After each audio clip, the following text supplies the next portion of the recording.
नमस्ते दोस्तों, आज हम बात करेंगे एक नए कन्फ्लिक्ट की जो थाईलैंड और कंबोडिया के बीच एक मंदिर के लिए एक लड़ाई छिड़ गई है। थाईलैंड का नाम सुनते ही दिमाग में टूरिज्म और बीचेस आते हैं, वॉर की फीलिंग नहीं आती। तो ये दोनों कंट्रीज किस बात पे लड़ रहे हैं, आज के सेशन में हम इसकी वजह समझेंगे, स्पेशली एक शिव मंदिर के लिए डिस्प्यूट को, जो इस झगड़े का सेंटर पॉइंट है। ये कन्फ्लिक्ट वाली जगह बड़ी अजीब है। मिसाइल सड़क पे रख के चलाए जा रहे हैं, सोल्जर छुप रहे हैं और लोग भाग के शेल्टर ले रहे हैं। दोनों तरफ से गोलियां चल रही हैं, गांव टूट रहे हैं और लोग बॉर्डर के आसपास छुप रहे हैं। अभी क्या चल रहा है? हेडलाइंस बोल रही हैं कि थाईलैंड और कंबोडिया के बीच बॉर्डर क्लैशेस हो रहे हैं। थाईलैंड ने अपने F-16 जेट्स डिप्लॉय कर दिए हैं और करीब 10 लोगों के मरने की खबर है। कंबोडिया ने UN सिक्योरिटी काउंसिल से अपील की है कि जल्दी मीटिंग बुलाओ, थाईलैंड ने हम पे अटैक कर दिया है। अभी तक 12 लोग मारे जा चुके हैं, 14 घायल है। एक थाई सोल्जर के पैर के नीचे लैंडमाइन फटा, जिससे ये सारा बवाल शुरू हुआ। इसके बाद दोनों कंट्रीज के बीच फायरिंग शुरू हो गई और लोग अपने शेल्टर में छुपने लगे। मेन इशू है इस झगड़े का एक शिव मंदिर। ये झगड़ा एक शिव मंदिर की वजह से है, जिसका नाम है प्रे विहार, जो एक यूनेस्को वर्ल्ड हेरिटेज साइट है। ये टेम्पल एक पहाड़ी के टॉप पे है और सवाल ये है कि पहाड़ी थाईलैंड की है या कंबोडिया की।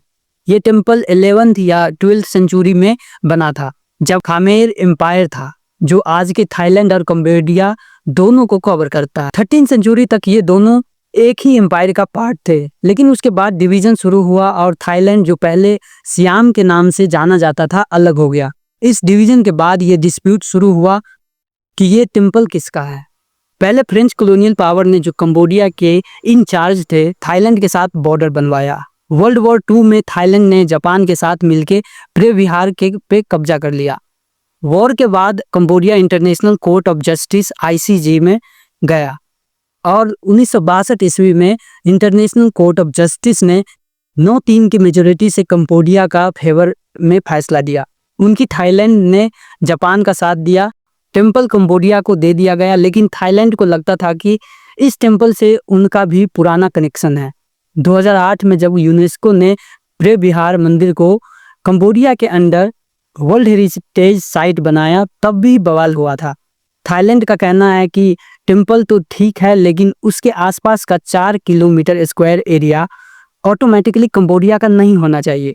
थाईलैंड बोलता है कि ट्रेन उनके एरिया से मैच नहीं करता, जबकि कंबोडिया ICJ के फैसले और खमेर हिस्ट्री का हवाला देते हुए 2008 से 2011 तक इस पे कई बार क्लैशेस हुए और यूनेस्को ने भी अपनी टीम भेजी, जिन्होंने कहा कि टेम्पल कंबोडिया का ही है, लेकिन डिस्प्यूट अभी तक खत्म नहीं हुआ। एक और इशू है इमराल्ड ट्रायंगल का, जहां थाईलैंड, कंबोडिया और लाओस का बॉर्डर मिलता है।